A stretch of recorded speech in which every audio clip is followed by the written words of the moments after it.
you guys doing today? Sitting out here before work.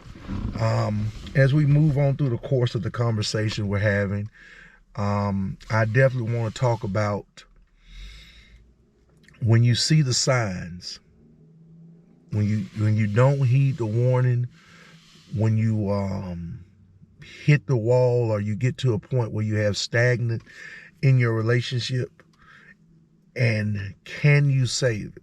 Now, obviously, I'm saying this from a point of just giving some facts. Again, like Dana said, nobody's really qualified to give relationship advice because what works in one relationship may not work in another. And I'm definitely not qualified, being that I'm a failure in that department. Not only do we take accountability, but we have to work on the problems and get to the root of the evil. So when I think about the things that I did wrong in the previous relationship, and you think about, okay, I had got to a point where I had got down on a knee, asked this woman to be my wife. I was very happy with her. I would say probably at first she was happy with me. Everybody has red flags. Everybody has things they have to work on. I mean, we're humans. Nobody's perfect. But when a woman doesn't feel appreciated, even more so than a man, because women and men are different as far as emotions and feelings. Men tend to be able to handle their feelings better, whereas women won't talk about them. And I'm not here to go back and forth or make anybody feel bad. I'm just simply stating it was a lot of things that happened, in particular when you sit down and you really look at my situation and how I failed. We moved and she was asking me to help her, and I didn't.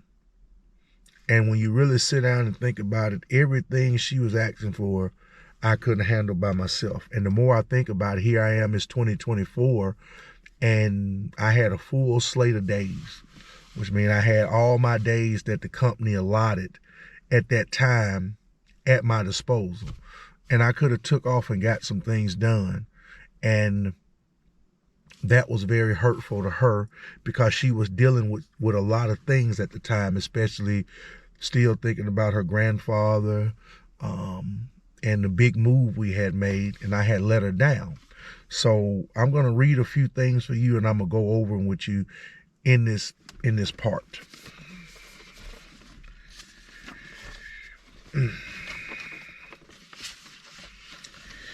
You listen and can repeat back what she says.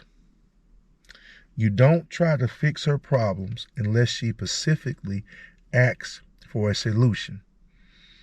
You try to identify her feelings. Never dismiss her feelings, no matter how small they may seem to you. You say, I appreciate your sharing that with me.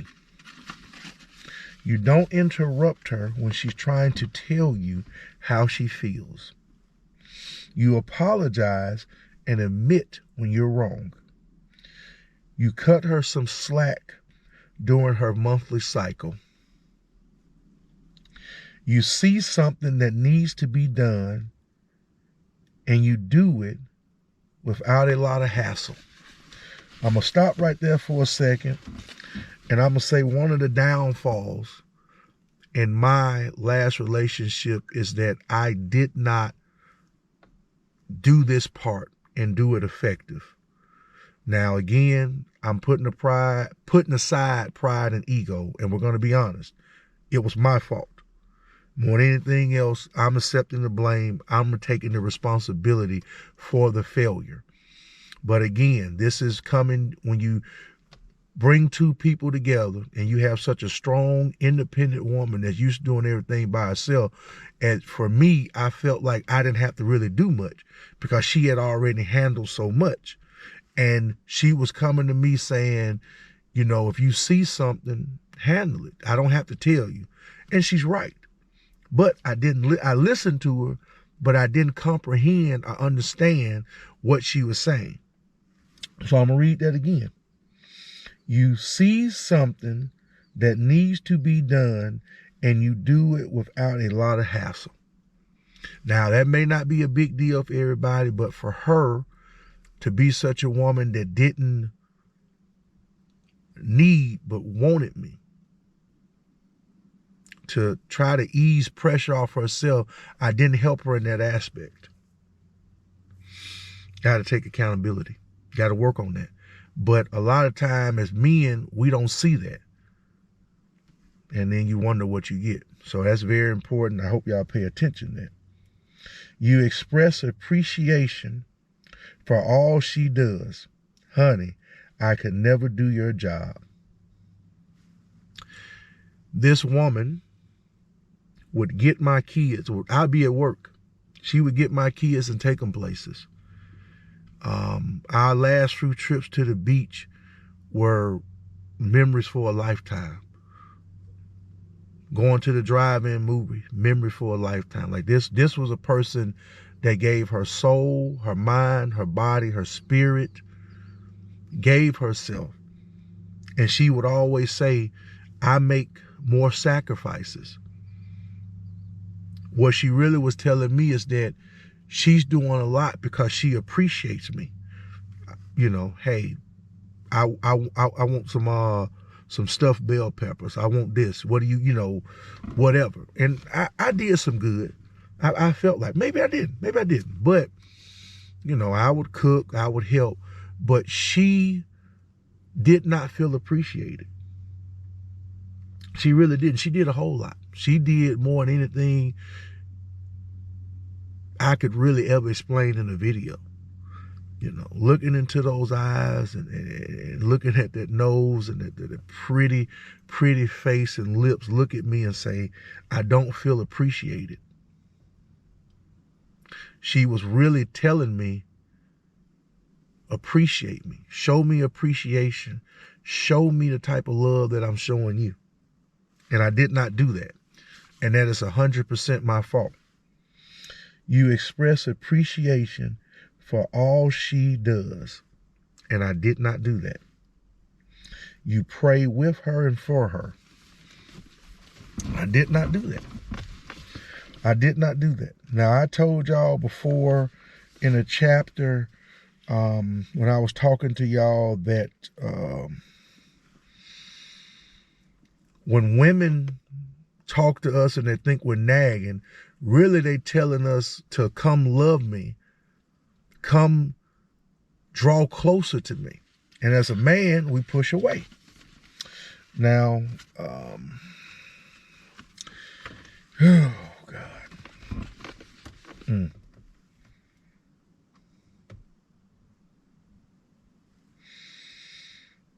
I just want y'all to understand that. That's a lot to think about. Now, obviously, when sparks fly and a couple has a conflict, serious or minor, there is a risk. It can go one or two ways. Sparks can cause a controllable fire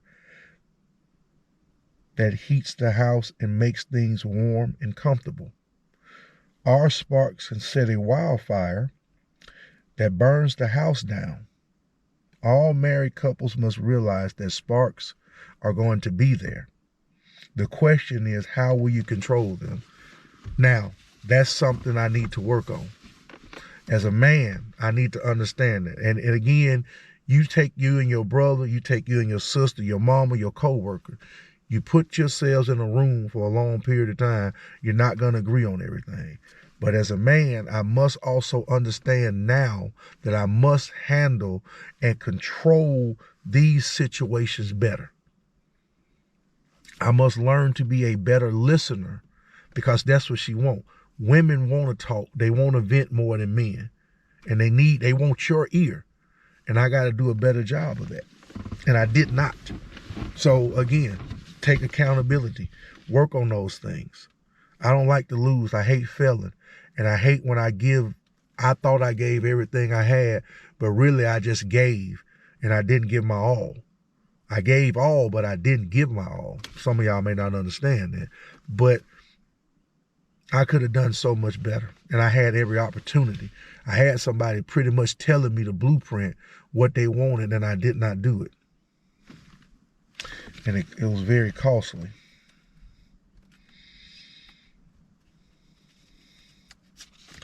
So as we read, and I know I'm gonna do that in another video. A lot of people don't like to read. I talked to several people I work with at my job, and like reading is something crazy. They look at me like, wow, you actually read? So it's just human nature, but we gotta do a better job of that.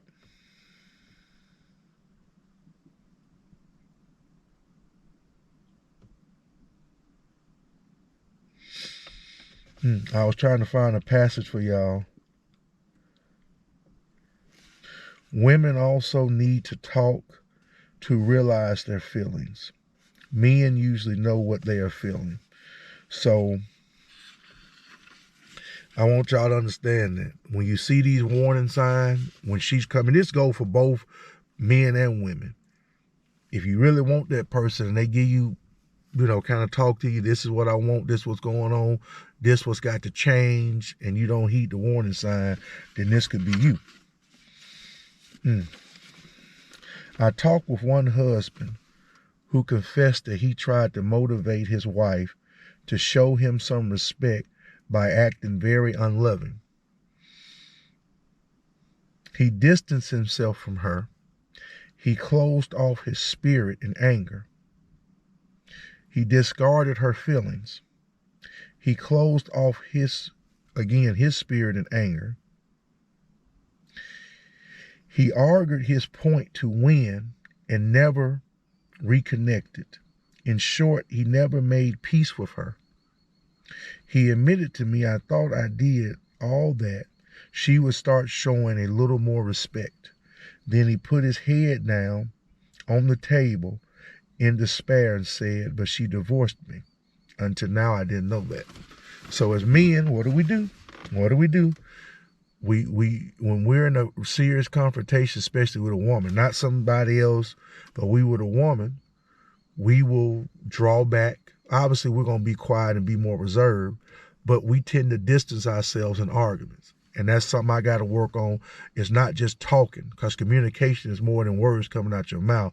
It's talking with reason. It's being able to use your intellect, being able to speak in a manner where she can understand. And that's one of the main things I want to do is talk about that. And then I use the word peace. When a woman don't have peace, men don't care, because we're chaotic by nature. Most men work, in some women, you work in law enforcement, you're in the military, you work in a high stress environment at work, you tend to deal with that easy. But in a relationship, women like peace and be easy. And I didn't provide a good atmosphere for her to have peace. And that's how a woman feels like you got her back and you got her, is to have peace, and I didn't do that. So it's not just about taking accountability. It's about seeing it in black and white and realizing that love is simply not enough. Love was never enough. Love is just the baseline, the beginning. It takes a lot of work to have a healthy relationship. It takes a lot of effort. And I had effort, but I didn't have it in the right place. I told y'all that before. If you don't understand the love language of your partner, both of y'all are speaking a different language. And I didn't do a good job of filling up her love tank. Oh, God.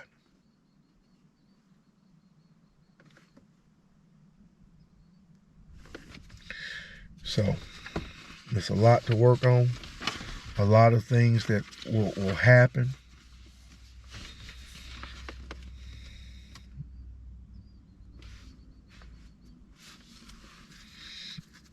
And you have to understand that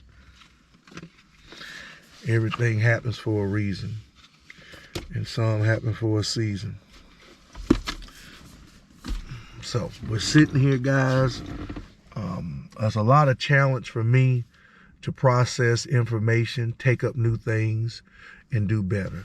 But again, I'm not trying to give you advice. I'm just stating some facts, and I hope that if somebody hear this and they really care about a person, that maybe they can make the change and save that relationship that they want.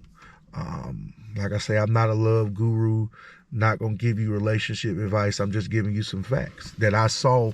And now that I had time, obviously Valentine's coming up. So Valentine's right now, like I say, obviously I'm not dating nobody, talking about it. It's always kind of hit me hard since 2021, because that was kind of around that time frame was kind of the moment where I lost a very valuable piece of me.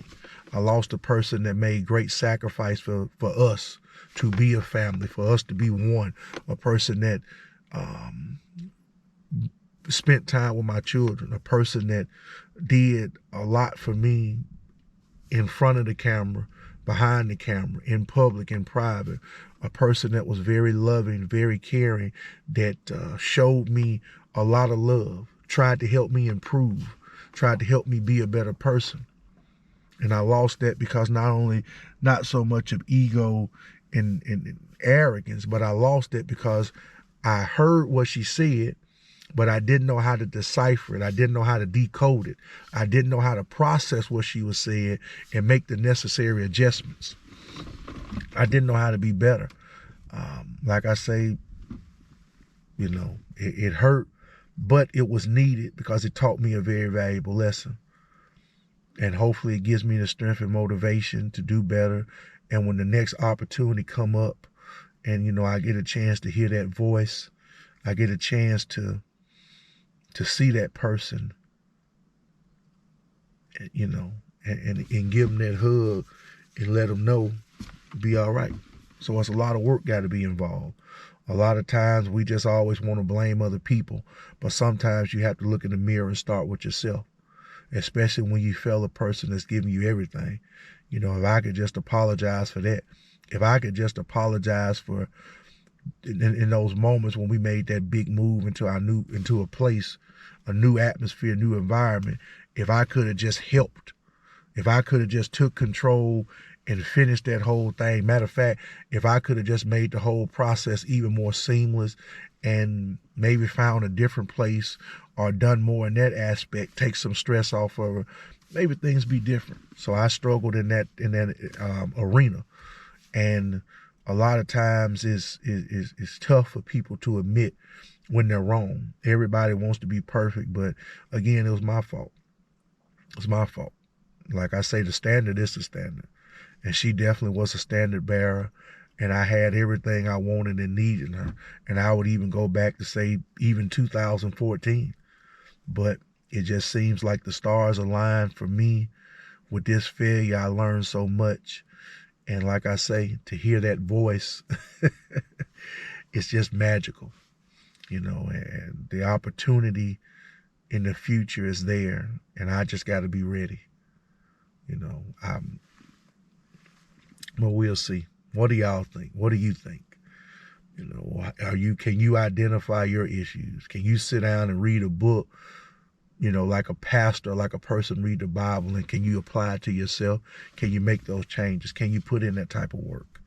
And, it's very serious. If you love someone, and I'm being honest with y'all, as we move into getting ready to finish the second month of 2023 and move into the third month, the first quarter of this year, dating is crazy. Now, I've been out on a couple of meet and greets last year. I haven't done anything this year. A lot of these people don't know what they want. A lot of people have no desire for relationships. I'm talking about male and female, no desire to get married. A lot of people are just users. So when you have somebody that's genuine, it does. The older you get, the harder it is to meet a genuine person, because everybody is out for themselves, and it's hard to really meet somebody that you can be serious with. So if it's not worth fighting for, then who gives a fuck? Especially if you don't care, who gonna care? But if you got a person that's in your corner, you got a person that will go get your kids while you at work, you got a person that will want to see you do better, want to be one with you, then it's definitely worth putting in the work. It's definitely worth being that person they want you to be. That's our challenge. That's our bond. Man, y'all have a wonderful day. I will get back with y'all, and we will continue to go on this journey. Y'all stay safe and be blessed.